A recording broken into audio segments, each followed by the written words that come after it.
अस्सलामुअलैकुम to everyone. मैं सबको वेलकम करता हूँ अपने इस चैनल पे। तो आज आपको बताते हैं जी कि FDT test by sand replacement method. तो ये आप देख सकते हैं सामने कि एक्सक्वेशन सॉइल को जो एक्सक्वेट कर रहे हैं हम। ठीक है। इस टेस्ट में जो ऑपरेटर्स यूज़ होता है वो मैं आपको साथ बता देता हूँ। एक बेस प्लेट यूज़ होती है, ये सामने आपको नज़र भी आ रही है बेस प्लेट। ठीक है। हैमर भी आपको नज़र आ रहा है, एक हैमर यूज़ होता है। उसके अलावा ये चीज़ल भी आपको नज़र आ रही है, चीज़ल एक यूज़ करते हैं हम। इनके अलावा ये स्पून, ये सैम्पलिंग बैग हम यूज़ करते हैं। उसके अलावा वेइंग बैलेंस एक यूज़ करते हैं, एक ब्रश यूज़ करते हैं ताकि उसको ब्रश से क्लियर करके वो जो हम एक्सक्वेट कर रहे हैं साइल उसको अच्छे से एक्सक्वेट करके और क्लियर करके सैम्पलिंग बैग बैग के अंदर प्लेस किया जा सके। तो एक कोन भी यूज़ करते हैं जिसके अंदर हम सैंड को प्लेस करके फिर इसके अंदर पोर करते हैं। ठीक है। अभी ये सॉइल को हम एक्सक्वेट करने लगे हैं, तो देखते जाएं ये साथ।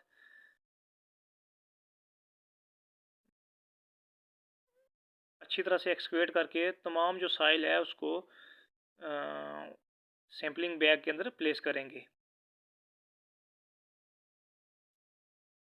ये टेस्ट ज़्यादातर रोड वाले प्रोजेक्ट्स में यूज़ होता है, लेकिन बिल्डिंग डिवीजन में भी यूज़ होता है। जब आप बैकफिल करते हो, बैकफिल के कंप्लीट होने के बाद आप जो सॉइल है उसकी कंपैक्शन को चेक करने के लिए ये एफडीटी टेस्ट लगाते हैं। तो अभी ये बिल्डिंग डिवीजन पे हो रहा है काम।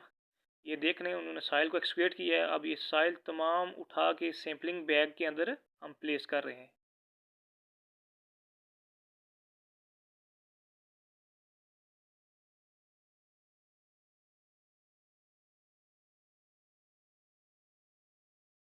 ये देख लें, ब्रश से क्लियर किया है। ब्रश से क्लियर करने के बाद तमाम जो सॉइल है उसको एक्सक्वेट करके इस सैम्पलिंग बैग के अंदर प्लेस कर लिया है। अब इस सैम्पलिंग बैग को हमने इसका वेट करना है। ये जो सॉइल हमने एक्सक्वेट किया है इसका वेट करना है। ठीक है। ये हमने रख दिया है। ठीक है। अब इसका वेट आप चेक कर सकते हैं। ठीक है। इसका जो वेट आ रहा है वो आ रहा है 6158 ग्राम। ठीक है। 6158। ठीक है। ग्राम वेट इसका आ रहा है। तो अब हमने ये जो कोन है, कोन को फिल कर दिया है सैंड से और उसका हमने वेट किया है। सबसे पहले कोन का वेट किया है। वेट आप देख सकते हैं, इसका वेट आ रहा है 8800 ग्राम्स। ठीक है। इसका वेट करने के बाद हम इसको जो हमने सॉइल एक्सक्वेट की है, जो होल किया है, इसके ऊपर आराम से प्लेस कर देंगे। प्लेस करने के बाद हम इसको ओपन कर देंगे। ये वाल हमने ओपन कर लिया है। अब ये जो सैंड है, सैंड आहिस्ता आहिस्ता इस होल के अंदर पोर होना स्टार्ट हो गई है। ठीक है। ये आप देख सकते हैं साथ। सैंड आहिस्ता आहिस्ता तमाम जो सैंड है ये उस होल के अंदर पोर होना स्टार्ट हो गई है। ये सैंड है, ये सैंड सीव नंबर 16 से पास होती है और सीव नंबर 30 से रिटेन होती है। ठीक है। ये हम सीव एनालिसिस के थ्रू चेक कर लेते हैं। ठीक है। लैब के अंदर हम सीव एनालिसिस करके जो सैंड है वो 16 नंबर से पास कर जाए और 30 पे रिटेन कर जाए, वो इस टेस्ट में हम यूज़ करते हैं। सैंड रिप्लेसमेंट मेथड में ये सैंड यूज़ होती है। अभी आप देख सकते हैं ये सैंड आहिस्ता आहिस्ता उस होल के अंदर प्लेस होना स्टार्ट हो गई है। ठीक है।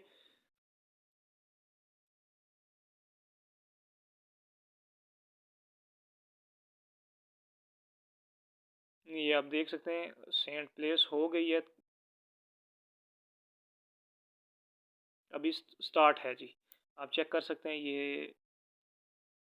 फिर ये सैंड जब कंप्लीटली उसके अंदर होल के अंदर चली जाएगी उसके बाद ये रुक जाएगा। इसके बाद हमने अगेन फिर करना है, इसका दोबारा से वेट ले लेना है। ठीक है। ये जो सैंड बचेगी इस कोन के अंदर, इसको उठा के अगेन वेइंग बैलेंस पे हम रखेंगे और उससे हम इसका वेट ले लेंगे। ठीक है। ये अभी थोड़ा सा टाइम और लगेगा इसको कंप्लीट होते हुए। ये साथ देखते जाएं ताकि आपको कंप्लीट अंडरस्टैंडिंग हो जाए इस टेस्ट की। ये टेस्ट किस तरह हम साइड पे कर सकते हैं। ठीक है। ये अब सेंड रुक गई है, ठीक है। वो जो सेंड पोर होने के बाद बची है, हम उसको वेट कर लेते हैं अगेन। ये आप वेट चेक कर सकते हैं, 1610 ग्राम आ रहा है, ठीक है। ये हमने वेट कर लिया। तो अब आपको ऑब्जर्वेशंस और कैलकुलेशंस बताते हैं एफडीटी टेस्ट की। तो सबसे पहले आपने जो सॉइल और सैम्पलिंग बैग का जो वेट लिया था वो ये आपने नोट कर लिया था। उसके बाद ये सैम्पलिंग बैग का वेट है 20 ग्राम।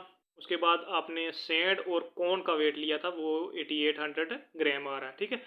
उसके बाद जब आपने सैंड और कॉर्न को प्लेस किया था होल के ऊपर, जब सैंड पोरिंग के बाद उसका जो वेट अगेन किया था वो आपके पास आ रहा था 1610 ग्राम। ये आपने वेट नोट कर लिए थे उधर। अब नेक्स्ट आपको बताते हैं, ये नीचे आता ये है जी मॉइस्चर कंटेंट 6%, ठीक है। ये हम ड्राई ओवन मेथड के तहत हम लैब में सॉइल का मॉइस्चर कंटेंट फाइंड करते हैं, ठीक है। ये 6% आ रहा था हमारा। इसके बाद यूनिट वेट ऑफ सैंड, ये 1.387, ये भी हम ऑलरेडी लैब के अंदर परफॉर्म कर चुके हैं, ठीक है। उसके बाद ये नीचे है वेट ऑफ सैंड इन कौन, ये भी हम लैब के अंदर परफॉर्म कर चुके हैं। ये मैं आपको बताता हूँ ये कौन सा वेट आता है। जैसे ये मैंने एक डायग्राम बनाई हुई है, डायग्राम में आप देख सकते हैं, ठीक है।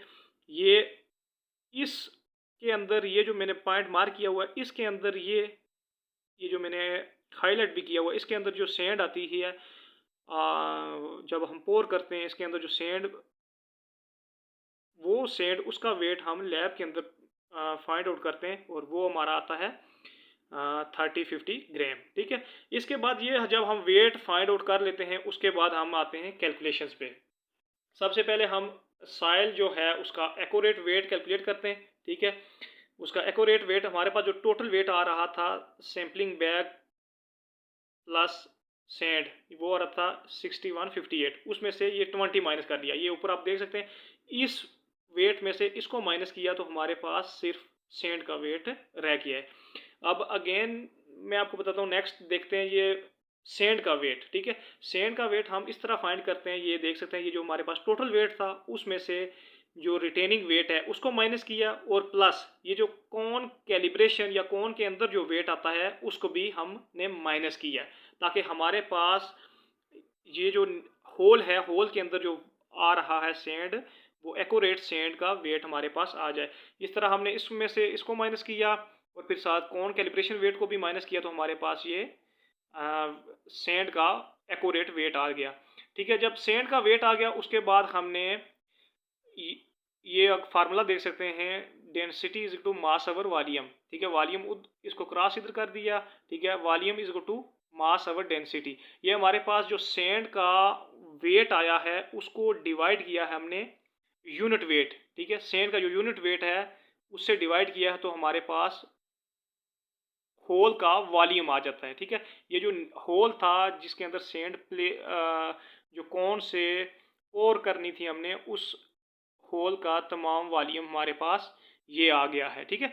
जब ये वॉल्यूम हमारे पास आ जाता है उसके बाद हम ड्राई डेंसिटी फाइंड करते हैं, मैक्सिमम ड्राई डेंसिटी, मास ओवर वॉल्यूम, इसी फार्मूले को हम यूज़ करते हैं, ठीक है।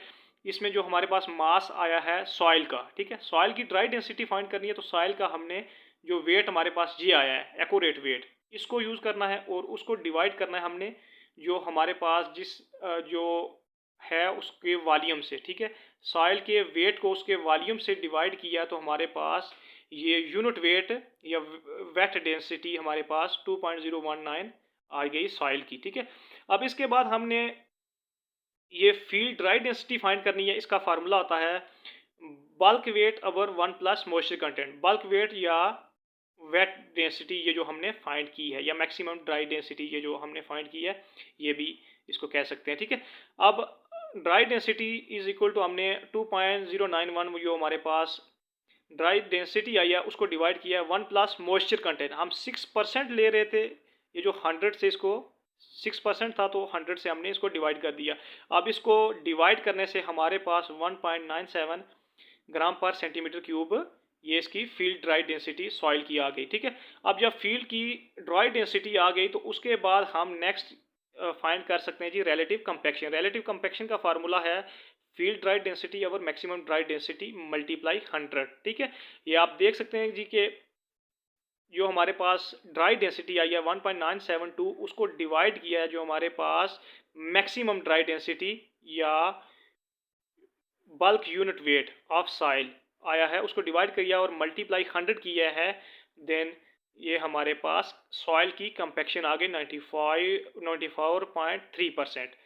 तो ये इस तरह इसकी कैलकुलेशंस थी। ठीक है, ये हमारा इस तरह आपने जो है FDT test by sand replacement method field में भी देख लिया कैसे परफॉर्म हो रहा है, और उसकी कैलकुलेशंस भी मैंने आपको ये साथ गाइड कर ली हैं। ठीक है, थैंक यू। हम